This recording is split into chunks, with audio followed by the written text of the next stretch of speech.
First question is from George Sammy Lambro. Can you combine body weight and weightlifting workouts? Yeah, absolutely. It's all resistance training. You know, the typically exercises done with weights or machines or what are known as open chain exercises, meaning you're moving the limb and the body is stationary, right? So a bench press would be open chain. Closed chain would be a push-up, right? Because I'm moving my body away from my hands in a push-up. And they both have their benefits.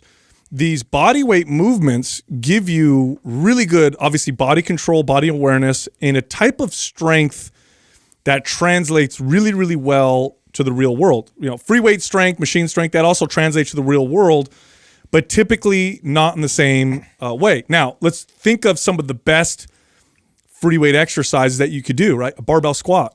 A barbell squat is actually a closed chain. It's a loaded body weight exercise, because if you take the bar off your back, you're just doing standing squats. Pull-ups, another great exercise, right? Dips, another great exercise. So yeah, it's all resistance training. You can even throw in bands in there and anything that provides resistance, so long as it's done in a way to build muscle, can be put in a routine. So we wrote programs that kind of separate this, right? Maps Anywhere is like a full body weight type of a program. There's bands involved, but mostly body weight. And then like when you look at Maps Anabolic, it's traditionally all, you know, basic resistance training program.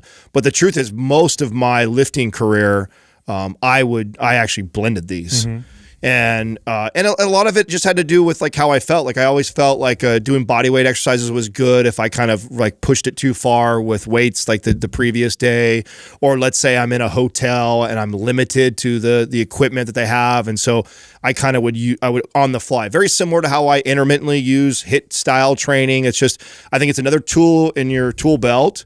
And I think there's nothing wrong with combining it with half your exercises are traditional weight training and then the other half is body weight. Or if you're doing supersets, I used to love to do like, you know, a dumbbell or barbell exercise and then go to a body weight exercise right after that. I love doing stuff like that. Like I do like a close grip bench press or skull crushers with barbells or dumbbell, and then go right down on the ground and do, you know, close grip push-ups, you know, and keep your elbows real tight for your triceps. Like I love doing stuff like that. And a lot of my training, I think, has always looked at that, even though we didn't write a lot of the programs that way, because I think when we wrote programs, we were always thinking of not only one of the best ways to program, but also for teaching purposes. Like, so we would separate a lot of those things. But this is also what we encourage people that have gone through most of our programs is there's nothing that says you can't intertwine a lot of the different philosophies in each one of them and do it that way. You don't have to follow it to a T every time. Same. I used to love combining them for supersets. But I just like,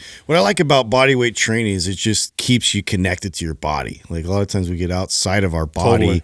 And don't realize it. And we're just sort of like going through the motions, and we're, you know, utilizing momentum, and, you know, we're not really being as intentional as possible. And body weight training like exposes a lot of that. And it is a little more challenging because you have to get creative sometimes to make them more difficult, you know, in terms of like using angles and gravitational forces and such. Yeah, so if in terms of like adding more stress and load, you know, weights are superior for that. But in terms of being reconnected to your body and being able to brace and protect your joints, and, you know, there's just so much value in body weight training that you need to keep that within your programming as much as possible. Yeah, well look, let's compare two exercises that are similar in terms of the motion, but one being body weight, one being not body weight, right? So compare, for example, a pull-up to a lat pull-down. It's the similar, I should say, biomechanics, but let me tell you, you get really strong on a pull-up, it feels very different than when you get really strong on a lat pull-down. Think of another combination or comparison, right? Overhead press or handstand push-ups, right? They both have their value, but they both feel very, very different. Like you get really good at handstand push-ups, you have a whole different level of control and stability and athleticism.